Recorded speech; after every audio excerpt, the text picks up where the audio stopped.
Si estás en este video es porque seguramente has visto la foto de este señor y no sabes quién es, o seguramente sabes su nombre y algunas cosas que hizo, pero yo te resumiré brevemente su historia en este video. Primero, ¿quién era realmente Jeffrey Epstein? Cómo una persona sin una familia poderosa y sin herencia millonaria y sin un título universitario terminó rodeado de presidentes, príncipes y multimillonarios. ¿Fue solo un criminal sexual o el producto de un sistema que le permitió operar durante décadas sin consecuencias reales?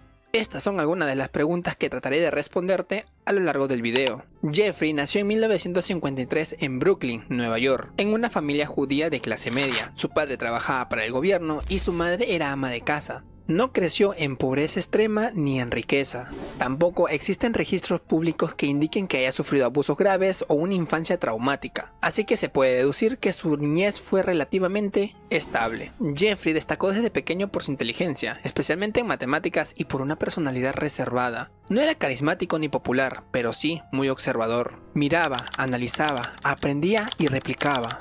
Epstein estudió en escuelas públicas y luego ingresó a la Universidad de Nueva York y a Cooper Union, pero nunca terminó la carrera universitaria. A pesar de eso, logró algo poco común. Fue contratado como profesor de matemáticas en una escuela primaria de élite. Ese lugar fue sumamente clave para su futuro. Ahí es donde tuvo contactos directos con los hijos de las familias ricas, empresarias influyentes y círculos de alto estatus, entendiendo algo muy importante y a veces muy cierto. El acceso al poder no siempre depende de títulos universitarios, sino de contactos y las relaciones que puedas tener a lo largo de la vida. Después de dejar la enseñanza, Jeffrey Epstein dio un salto que para muchos sigue siendo difícil de explicar. Entró al mundo financiero de alto nivel sin credenciales formales, consiguiendo un trabajo en Bear Stearns, uno de los bancos de inversión más importantes de Wall Street. En ese momento no ingresó como un ejecutivo visible, sino en un rol discreto relacionado con clientes privados. Aquí aprendió cómo es que se mueve el dinero de las personas más ricas sin estar expuesto públicamente, entendiendo una de las reglas básicas del poder financiero. Las personas ricas no buscan una rentabilidad,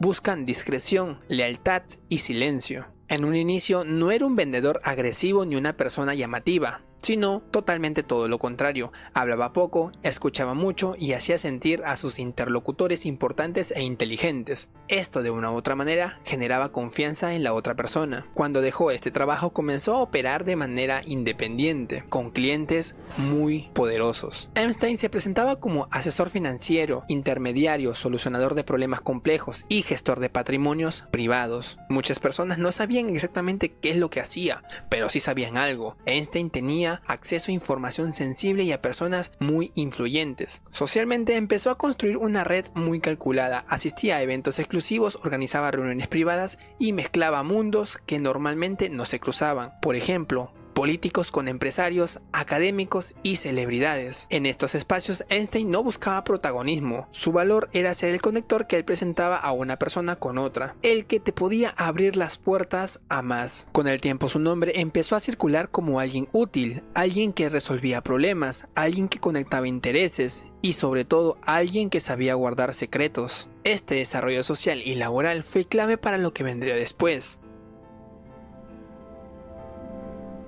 Epstein no construyó poder mostrando fuerza, sino volviéndose necesario para las personas que ya tenían ese poder que él tanto ansiaba. A lo largo de los años acumuló una fortuna difícil de justificar. Poseía mansiones de lujo en Nueva York, Florida y París, aparte de una isla privada en el Caribe, donde se cree que habían estas fiestas donde absolutamente todo estaba permitido. Pues según testimonio de las víctimas, aparte de tener relaciones con menores, también se dice que se cometía el canibalismo. ¡Comieron humanos! ¡Asquerosidad! ¡Comieron humanos! Yo no estaba enterada de nada. Que había, o sea, los asesinatos sí, pero que habían comido humanos. Retomando con las pertenencias que tenía Epstein, contaba con jets privados, personal permanente, seguridad y un estilo de vida reservado normalmente para multimillonarios de primer nivel. Lo extraño es que no existía una fuente clara y transparencia de estos ingresos que él poseía. Y es que Jeffrey no aparecía en una empresa pública, no aparecía en los rankings financieros y no administraba fondos de inversiones conocidos. Pero siempre había una explicación. La más aceptada era que Epstein operaba como un gestor de fortunas privadas trabajando para un grupo extremadamente reducido de personas muy ricas. Entre ellas destaca Les Wexner, fundador de la marca Els Brands, quien durante años le otorgó a Epstein control casi total sobre sus finanzas personales. Además, el modelo de trabajo de Jeffrey se basaba principalmente en la opacidad, pocos clientes, sin publicidad, sin retención pública de cuentas y con operaciones difíciles de rastrear. Todo esto a Jeffrey le dio algo más valioso que el dinero, le dio libertad. ¿Y libertad para qué? Para viajar, para relacionarse con figuras influyentes y para operar sin que nadie cuestionara seriamente el origen de su riqueza. En la práctica, Jeffrey construyó una fortuna invisible lo suficientemente grande para abrirle todas las puertas, pero lo suficientemente oscura para evitar preguntas incómodas durante años. Pero como ya le mencioné hace un momento, él veía más valor en las relaciones que en el propio dinero. Por eso su red principal de amistades figuran nombres tan conocidos como Bill Clinton, expresidente de los Estados Unidos con quien compartió vuelos y eventos públicos, Donald Trump, empresario y figura pública con quien tuvo relación social en Nueva York y Florida durante los años 90. El príncipe Andrew, miembro de la familia real británica, acusado públicamente por una de las víctimas que salió sobre este caso. Ghislaine Maxwell, su socia más cercana encargada de conectar personas y facilitar el entorno social que lo rodeaba a Epstein, entre otras personas importantes. Para este punto, Jeffrey ya se presentaba como filántropo, asesor y facilitador de contactos, y toda esta red, aparte de darle poder, también le daba legitimidad social. Lo protegía de sospechas y hacía que muchas personas evitaran cuestionarlo por miedo a verse involucradas. Y es que rodearse de estas figuras no solo elevó su estatus, sino que también lo convirtió en alguien difícil de tocar durante años. Pero en el 2005 comenzaron a aparecer las primeras denuncias contra Jeffrey Epstein. Los testimonios tenían el siguiente patrón: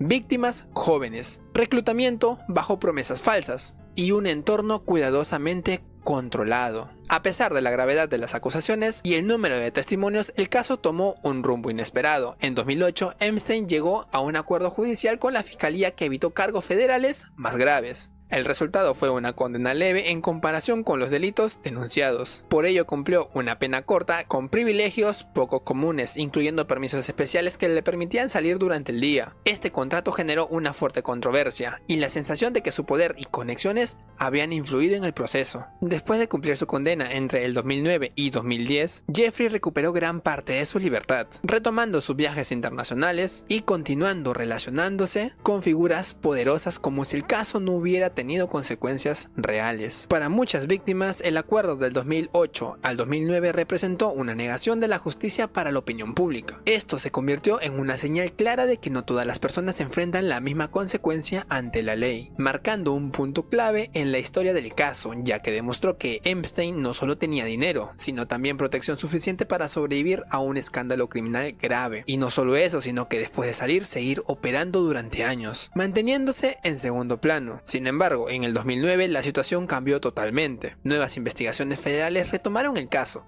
esta vez con mayor precisión mediática y con testimonios adicionales que reforzaban las acusaciones de tráfico sexual de menores. Jeffrey fue nuevamente arrestado y acusado de delitos federales graves que podían llevarlo a pasar el resto de su vida en prisión. A diferencia del 2008, esta vez no había acuerdos discretos ni salidas fáciles. Mientras esperaba el juicio en una cárcel federal de Nueva York, Epstein se convirtió en el centro de atención mundial. Su red de contactos, su fortuna y sus privilegios ya no podían protegerlo como antes. Poco después fue encontrado muerto en su celda. La versión oficial indicó suicidio, pero el caso quedó rodeado de dudas debido a las fallas de protocolo de seguridad, cámaras que no funcionaban y vigilancia deficiente. Estas irregularidades alimentaron sospechas y teorías, aunque legalmente el caso fue cerrado. Pero bueno, ya para terminar, la historia de Jeffrey Epstein no se trata solo de un individuo ni de un crimen aislado. Se trata de cómo el dinero y el poder y las conexiones pueden distorsionar totalmente la justicia. Durante años hubo señales claras, denuncias y oportunidades para detenerlo. Sin embargo, muchas personas y sistemas fallaron, o tal vez solo eligieron no actuar. Epstein cayó, sí, pero lo hizo tarde, cuando el daño ya estaba hecho, y muchas víctimas nunca obtuvieron una reparación completa. Ahora bien, la pregunta final no es únicamente quién es Jeffrey Epstein. La pregunta vendría a ser, ¿cuántas personas lo protegieron? ¿Cuántos sabían? ¿Y por qué el sistema permitió que actuara durante tanto tiempo?